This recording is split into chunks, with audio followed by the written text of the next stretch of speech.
Welcome to the grim, lawless 23rd century, following the fall of U.S. Gov and mass depopulation of major cities at the hands of the multi-trillionaire de Huberton family.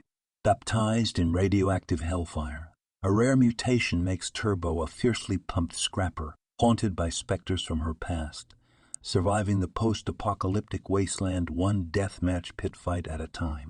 But when she rescues the stunning trophy girl, the unlikely duo are thrust into a harrowing odyssey, evading marauding berserkers at every turn on their way to the ultimate showdown as they uncover the horrific truth behind the fall of humanity.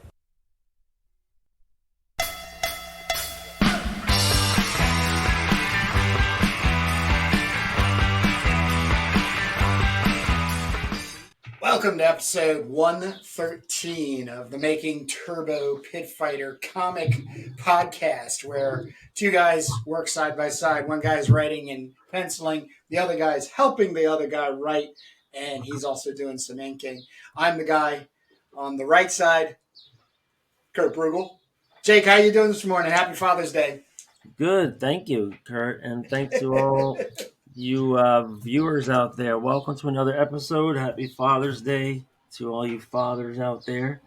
So yeah, we're still catching up from my big move, getting all settled in. But as you can see here, I'm penciling a page, and I had my rough sketch that I translated over. This is going to be a sequence where Turbo is shooting a whole bunch of soldiers all at once. This is young Turbo, and this is the scene where there's a siege on the orphanage. So I think when last I left off, I was trying to figure out how to fit these word balloons in here, because I have the one here on the rough sketch, and let me see if I can get that on my half screen. I have that here on the rough sketch, here and here, but here I kind of moved this over, not realizing I was crowding that in. So now I have to either squeeze it in. Oh, so I did squeeze it in here. And now this is just like a voice coming from the side like that.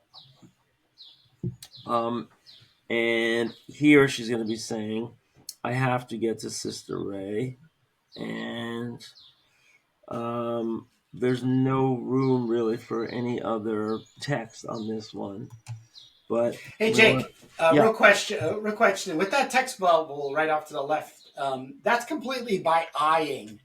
Like, so you have a pretty excellent understanding of the font size from one bubble to the next, right? Or are you doing something that helps you gauge a consistency with your lettering and word bubbles, pre-lettering and word bubbles? Yeah, good question. I'm really just eyeballing this. Okay. And before we commit to ink, we should have, we I don't know how we're going to do that, but yeah, it's very human. So there might be some places where it's a little crowded and not. But remember, I'm committed to adding all this in a custom design font in the end. So I don't think we have to worry about any of this. This is all just our note. This is all just we're also going to come to a crossroad on whether I add the balloons in, because issue 1 is all the balloons are added. So we have been mapping through issue 1, having already established balloons. Now, when I make my own comics, I very rarely, if at all, put balloons on the page. What I do is I'll make a layer in Photoshop which will have my text, and then I will print that out and it's basically kind of making all these balloons and eyeballing them and then scan them in, and then they'll get cut out and paste, virtually through on Photoshop, and then placement that way. I know, and I got a bone to pick with you because you make every single balloon on a different layer. Well, you're killing me with that. And you're making the file sizes enormous. Yeah. I would say that this is pretty normal to kind of wrestle with this in the late stages of putting a page together.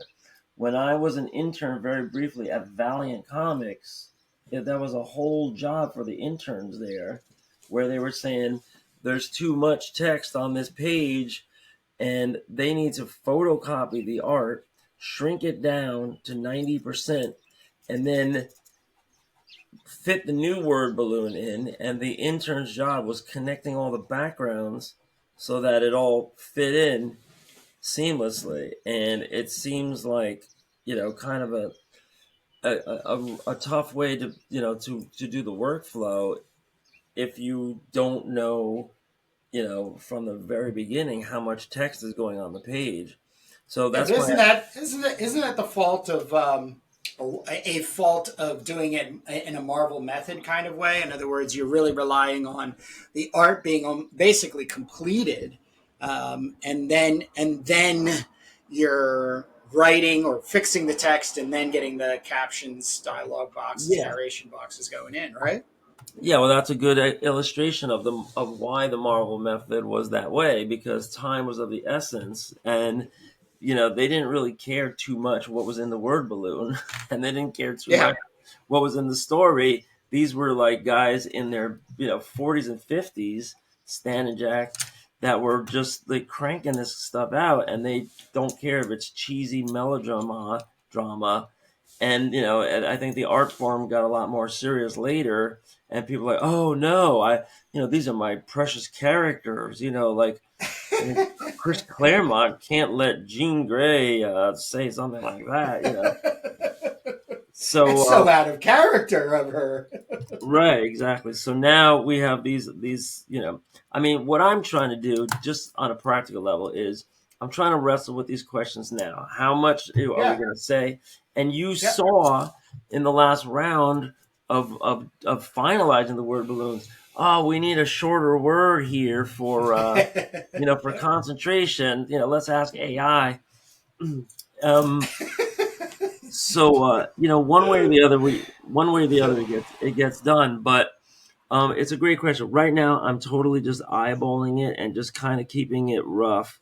And the intention as we're speaking right now is to go in later, and we will have to, if we go in with a computer font later, that's going to be a custom design font designed to look not like a custom design font.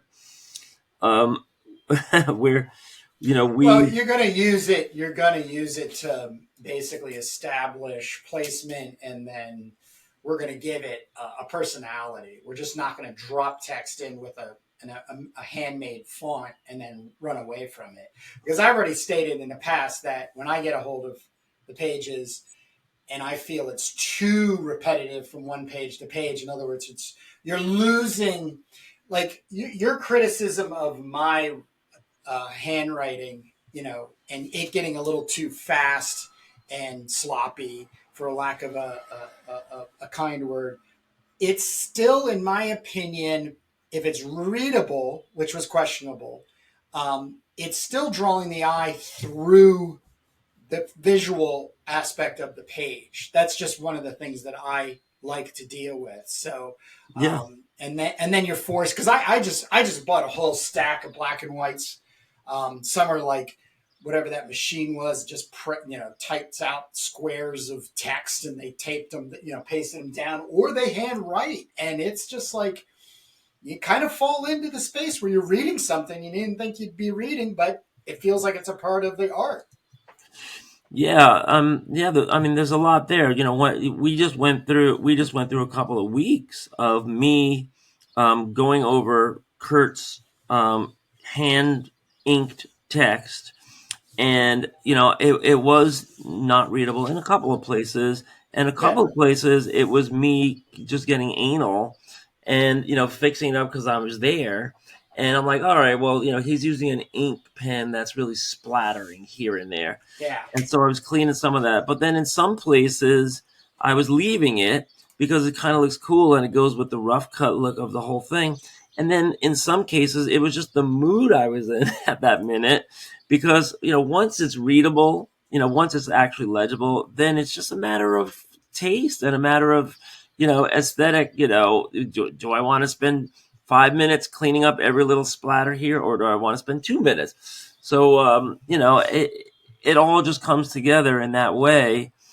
But we do have to keep moving forward. So, Kurt is the one, angel on my shoulder or the devil on my shoulder, and I'm my OCD is the other devil on my other shoulder, and we're just trying to plow through. So, end of the day, you know, what I think if we got into a workflow that was like perfect, I would say the word balloons should be on the we should like keep them on the smaller side, like err on the smaller side, because if we come in on another layer, we could always make it bigger, but you don't want to have to connect the art if it's smaller.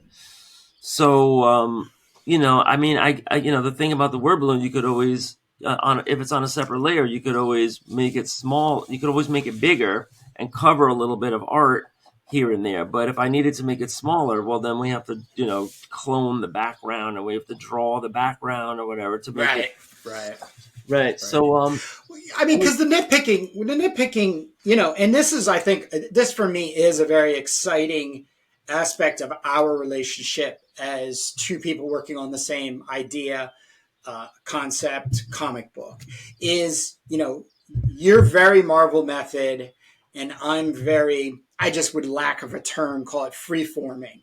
And I do identify the entire page, text included, as the art. So I'm very anti digital adding in font at the end, as the same I am with coloring, which is why I go so much further with the Gray Valiant. But the thing about it, and what has me excited about us working in relationship of solving these things as they come along, is our compromising, if you will, or going a higher ground that we think is going to work, because you're not going to know until it's printed, and you're not going to know in print how it works from page to page to page and the flow and stuff. So, once again, just want to put everybody out there that, Jake and I just meet every Sunday. And we had already accomplished issue 1, which is I'm inking back in 2000. And then you're on issue 2, and, we're back in the game. But, some of the things that we used to do doesn't really make sense anymore. And we're trying to figure out more modern ways, if not new, and maybe more improved. So, we hope that's exciting to you. Yeah, we look at a lot of indie books from the 80s and 90s, and you see a lot of cobbled together lettering styles and art styles. We talk about that. We talk about everything. We're trying to make something lasting. I mean, what I fell in love with was our first sample page when we came back and Kurt had hand lettered it. And we got a lot of compliments on that, and I want to emulate that, but we have to do it in a way that's a lot more time critical. Right, so, I agree. Yeah, and I also like the way we do these episodes at the end of every 6 pages, where we're going over the text together. I'm just doing copy fitting. And I'm using the very, very accurate, precise Quark tools to do it. I just think if we had a font that was, kind of like what Kurt was doing, and with all these alternate characters thrown in, just to like throw it up, just to kind of mix it up everywhere, that it would do. I think that would do the trick, and it would also save us time from what we've been doing. So, I want. We're kind of combining not only the look of the letters, but also the tint of the letters and the size of the letters and the line spacing and the kerning, and is there going to be a tint in the balloon, or is there going to be like a halo around the balloon, to create some contrast, like all these questions. I think in the teaser right now, we even have like one word balloon going out that's knockout text. And my question is, why is that the only one? If if we're going to be doing this, why is that the only place we're doing it? So we have to do that more now. And when does it make sense? And we have to look at every page like that. In the final comic, we might decide no. We might fix that, but for now, we're going to go out and take a look and kind of live with it and see what happens. So another thing I just want to interject with, this is page 22 of issue number 1, which is my 85%-ish in completion. And I'm now heading to page 23. These are Jake's pencils, which I print out as, 11 by 17. And then I print out the transparency, 10%. Blue line, if you will, without the blue, because I like gray silliness in there. So I have moved on to 23, and we have 28 pages for issue number 1 story wise, and so we're trucking along. Yeah, what Kurt's talking about with the 80% is that he inks stuff. He'll do all the line work, and then he'll leave a little bit for scan later. it. I'll scan it, because then if there is any issue between us that needs compromising, I can always print a panel or a portion of the panel, redo it, and then it gets either glued on the original art or just dropped in through Photoshop. So, because there's a competitive aesthetic to how we like our comic books, though they do intersect quite often between Jake and I. Yeah. Right. I mean, if you look at the pencils and look at Kurt's inks, it's a pretty big difference. And for me, the first question is is any storytelling changing? Is there anything that's becoming muddied or unclear or anything? And right. Sometimes it happens, like when the little dart was going in the pit fighter. Yeah. Stuff like that. But other than that, we can definitely come to terms. Kurt's been adding this real rough cut look, and we've been going with the flow. If we ever do a pencil only edition, it'll be, a lot more precise and clean and tight and everything. But there I'll probably have to Photoshop the pencils to make them all darker and so you can see to an extent. Yeah. So let's get into the story a little bit. Show me. Oh, what page you're on now? 23.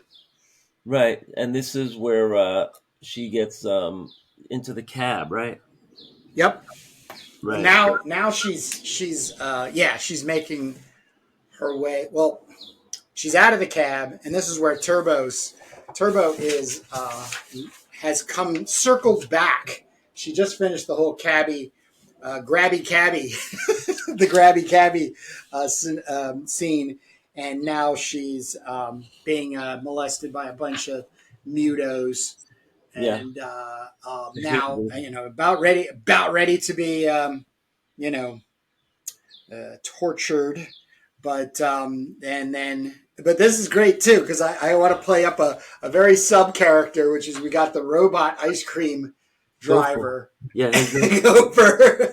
So this is going to be great, because the next it's like the next 7 pages is all fight between these bandit creeps chasing them down in the ice cream truck and everything, and I cannot wait to get to those pages. So yeah, those marauding berserker guys. I don't know if we put this in print anywhere yet, but those are the hate breeders, I call them. Yes. And they have a distinctive kind of code and a look. We spoke a little bit. If anybody wants to catch our last taped episode, it was the Furiosa spoiler episode. We spoke about the characters in the new Road Warrior movie. But yeah, these guys all have a common look, and so they will be the hate breeders, who are people that are like local marauders that just like, they just mess up anybody they can get their hands on, and they would aspire to serve the unbeknownst one if they could only get an audience with him. And other than that, they're just like, bikers, they're just roving bikers. And they were the ones, in issue 2, they're going to be in hot pursuit of Turbo and Trophy. So that sequence that you're beginning there is only the start. When they get back into the van, they take off, and that's only going to be the beginning for issue 2. This like really long drawn out battle scene. So I that's one thing that I'm tried to design in. It's like, we call this Turbo Pit Fighter, but even more than pit fights, there's just going to be these road warrior type scenes. That I think that's the value of the whole road warrior thing, is the chases with the fights and the weapons and Yeah. Oh yeah. all that stuff. Yeah, we're very, very anti talking heads when it comes to making our comics. So if you're looking for talking head comics, there's plenty out there. There's plenty out there for you, people. Just not here. Way too many out there. I call it standing around, but because sometimes it's talking heads or just bodies that are just in a room. But one way or the other, it's like, where's the action, and where's the Jack Kirby dynamism, or even Frank Miller dynamism? That's missing all too much. So instead of complaining, get out and make your own comic and see what you got. Yeah. So that is going to be the you're getting towards the. So you're on page, what did you say, 21? 23. 23 out of 28. Yep. Right. So yeah, that's going to be a cool sequence. It is going to flash back to young Turbo in the very end, and then it's going to end where they're they just see that there's just an unbelievable amount of guys after them. Right.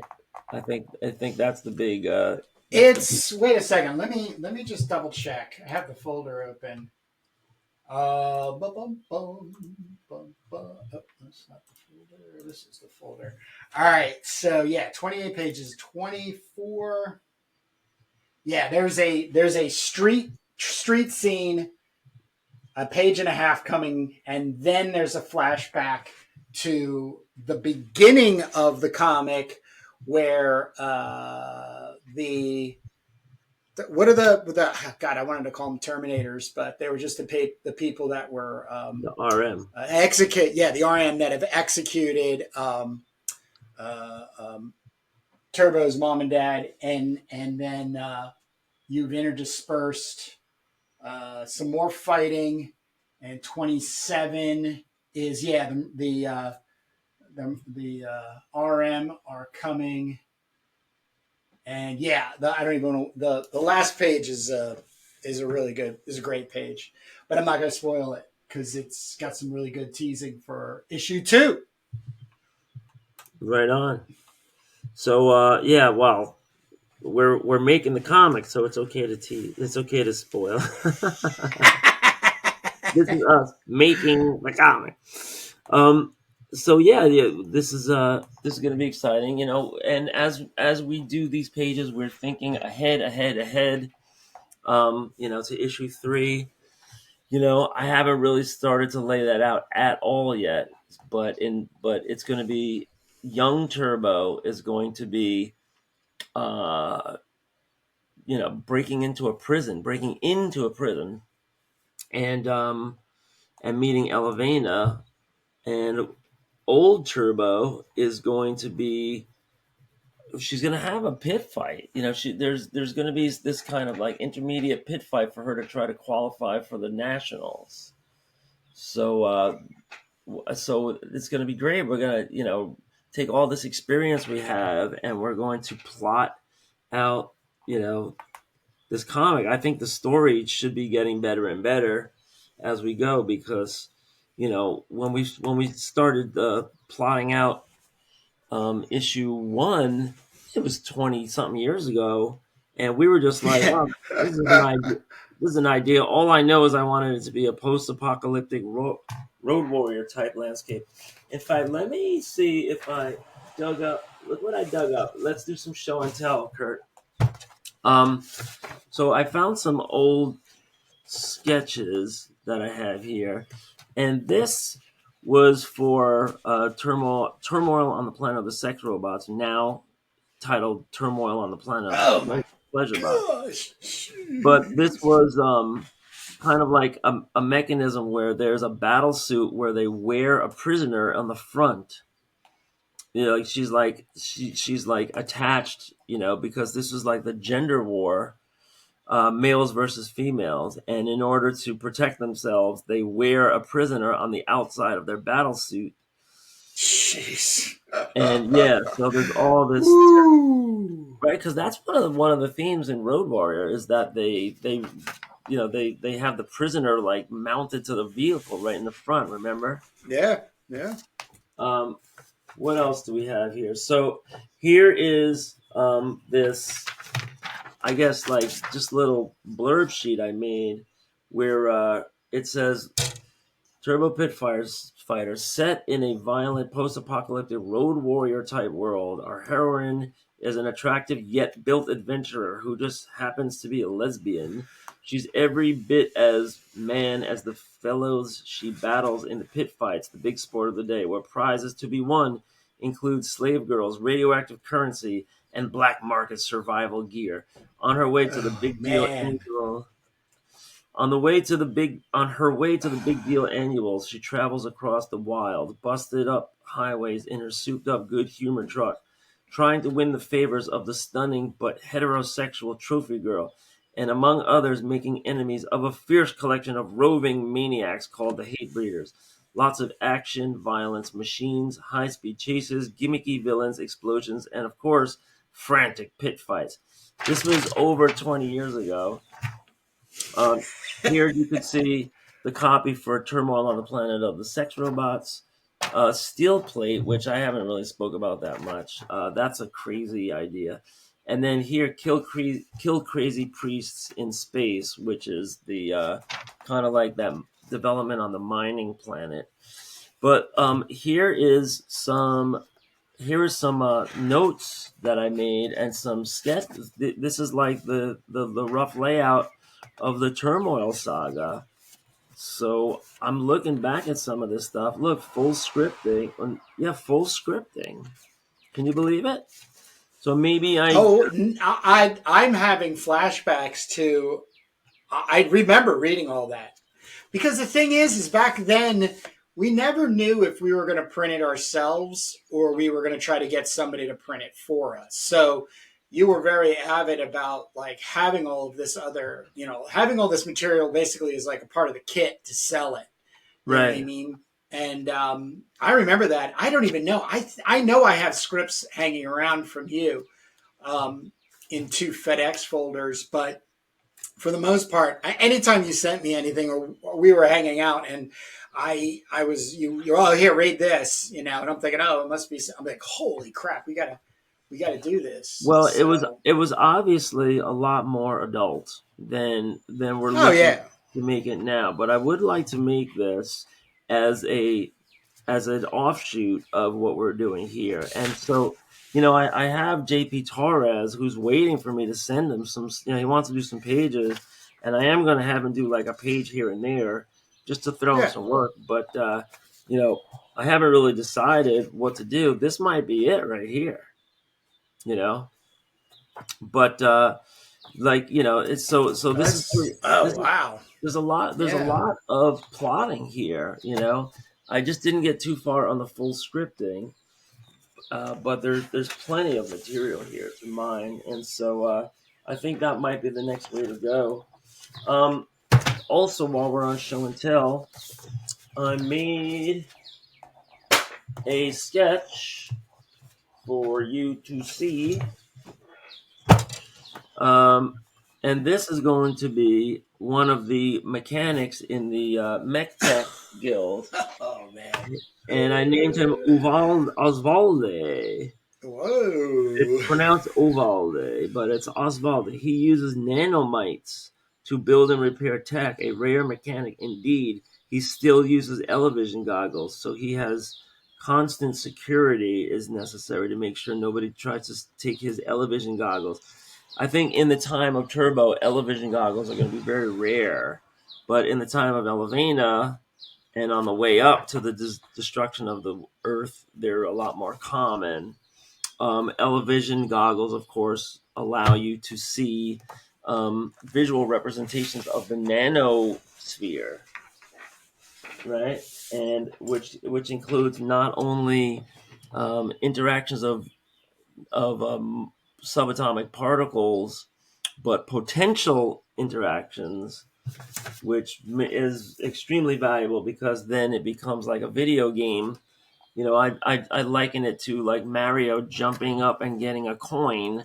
But imagine, you know, in real life, if there was a video game where you could get an enriched substance, you know, whether it's eating or breathing or drinking, you know, but I mean, we know that there are superfoods and we know there are things that are good for you and we know there are things that are bad for you.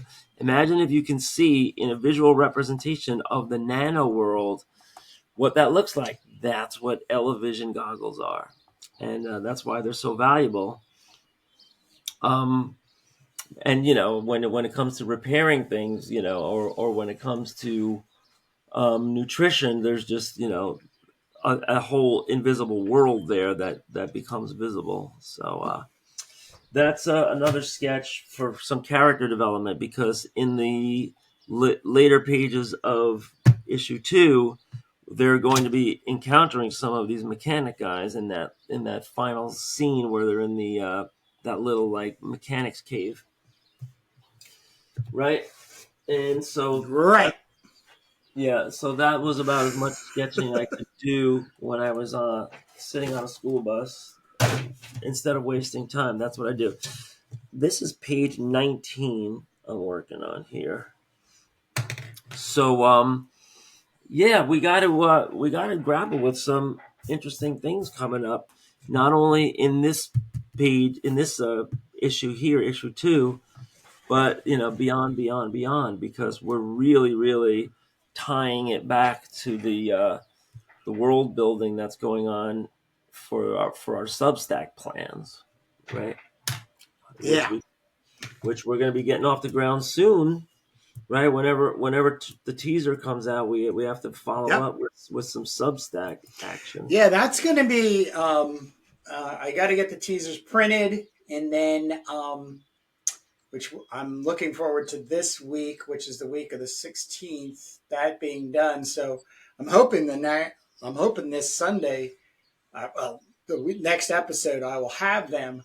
But yes, the we got to do a teaser treatment and then just that print. So we might even have an episode completely devoted to that.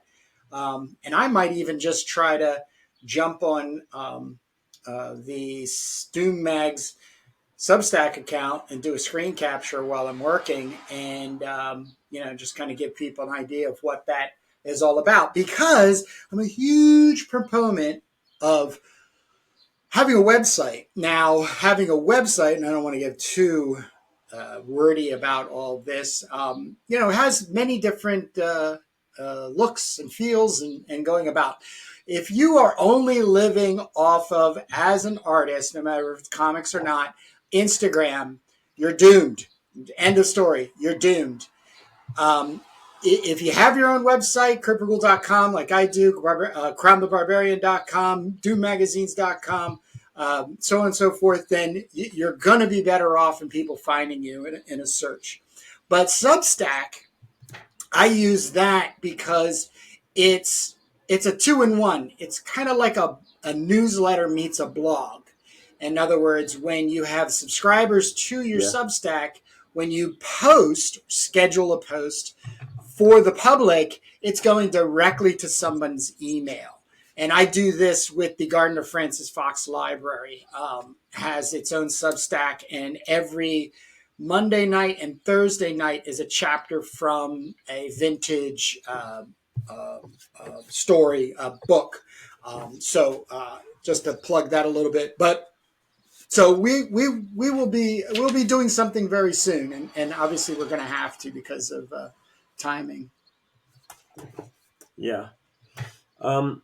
Well, yeah, but that's what I'm kind of dreading, is like that there's going to be this kind of deadline. We're going to post stuff as it's written, and hopefully people will bear with us, because it could be pretty intermittent, but I think it should be valuable. I mean, one area that I want to develop is the quantum druids, which are going to be that band of scientists that include Elevena's parents. No, Esoteric? No, Elevena's parents.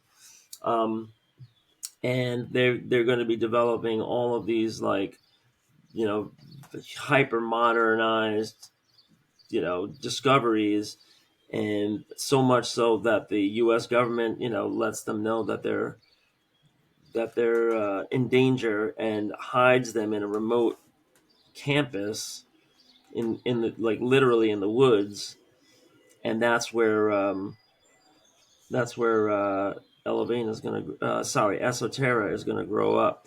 So we're really looking at like 100-year timeline where we're going to concentrate before the 2240s, where Turbo is 10 years old, and part of this is going to be how important scientists become as they're discovering these breakthroughs, and the dehubertans are trying to weaponize everything.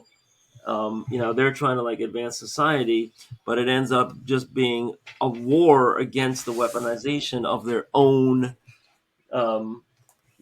materials, of their own research. And I'm going to write about every single one of the quantum druids. It's like a bunch of couples, maybe like 6 couples or 8 couples or something, and they all discover these great things, and they're all assassinated, and their things are stolen, and in some case they're like tortured and stuff to try to get all the vital information. But the point, the message behind it is going to be like, scientific discoveries like the atom bomb are very, very important to keep secret. And science, as it advances, you cannot share everything, otherwise it's going to fall into the wrong hands, and this is going to be an illustration of that. And same thing with Elevena. When she's born, she's going to be coming up with these great discoveries too, and they're going to fall into the wrong hands, which is going to lead to the apocalypse. So there's that's a lot of the thinking that's happening with the Substack. But yeah, I look forward to the Substack, because I think it's not grinding out pages. It's just writing, man. So it's just the whole reason I suggested it is and I'm not concerned about you filling it with content, so because of the your own creative process is one where, like you said, you're driving to and fro work, and you just turn on a recorder, and the next thing you know it, you've recorded 30 minutes of some subset of the world, whether it's the Crom universe or B-movie She Devils or any of these other other things, and that's an endorsable process, is to allow yourself, when the ideas come, to really think. One of my favorite lines from David Lynch is he loves ideas, and he's always going on about it. He goes, when you get an idea, you really have to treat it as a special thing. It's a very special thing. So I think this is really good. And it just keeps people engaged in the sort of different aspects or areas of our creative process and what we're producing. So, like I said, not worried about it. I had just requested. I actually just reviewed the email you sent me for, what you already have in the way of inserting illustrations. Illustrations is too much. It's more like spot scribbles. Little things to that you doodle that you just showed that'll be injected in there. Once again, very DIY. And if this is something interesting to you, then subscribe and get an email or get the notification through, YouTube or what have you. Yeah, we'll have the QR codes once the teaser comes out. We'll have all that. Yeah. And it's forever, because the thing is if you own the platform, hence the website, Substack, you don't own per se, but it's all leading back to your YouTube channel, your website, these types of things. This is a lot more profitable in the long run, because one of the things I find with most, and when I say most, 9 out of 10 of the creators I've run into via their comics. In other words, I see it online and I get a copy, very, very poorly explaining who they are, how to get in contact with them, how to maintain contact with them, so on and so forth. Because I get it. There's the feeling like, I only have 37 people following me on Instagram, so nobody cares. No, you have 37 people who care. Right. And I'm one of them. And that's more profitable in a long run, sustainable business model than trying to get thousands of likes, thousands of followers. Because once you up and get to those numbers, you have to run a business, and you can't do it by yourself. And if you think some of these people who are running like 30 to 50 to 100,000 people on their Instagram is doing it by themselves, you're fooling yourself.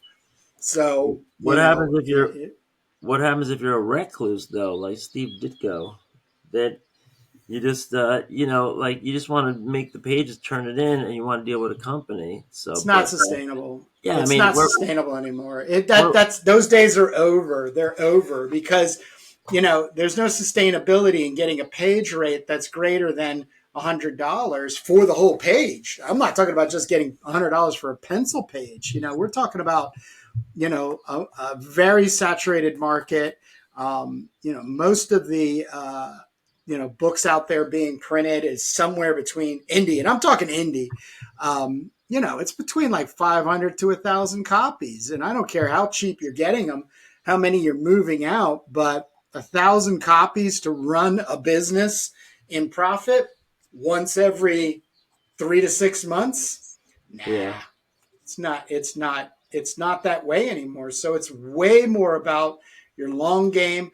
Do you really have a passion for this? Like Jake and I talk about all the time. This is our retirement. I see myself still doing this, whatever the platform is, however it is to promote and get yourself out there.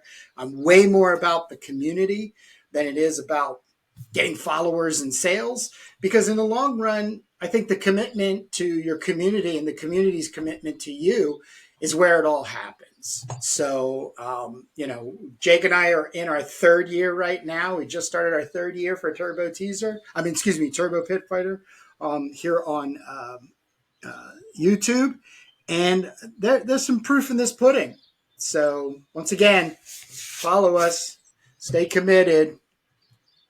Yeah, we're not only making a comic, but we're also documenting the process, and it's a little experimental, but we're seeing how much interest there is in that from other creators, fans alike, and maybe even retailers, distributors. We're not just doing this to try to get people to watch today.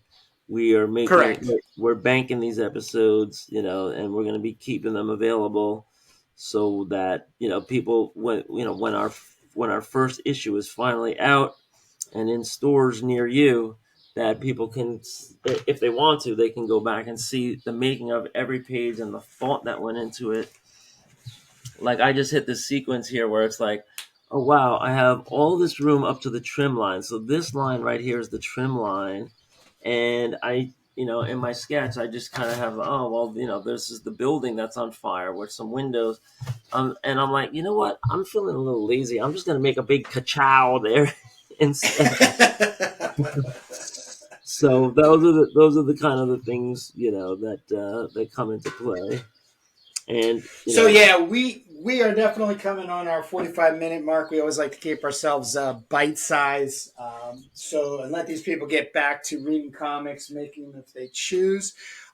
Jake, I just want to say I have gotten your files. I will be arranging those files for the Turbo teaser. If I have any questions, obviously I'll reach back out to you. But we are looking, as I was stating, for me to get my copies printed and ready for assembly and shipping to those who were our original Indie Creator Exchange participants. So we can get an update for them. So if you're listening to this and you've been with us in the past, heads up, heading your way.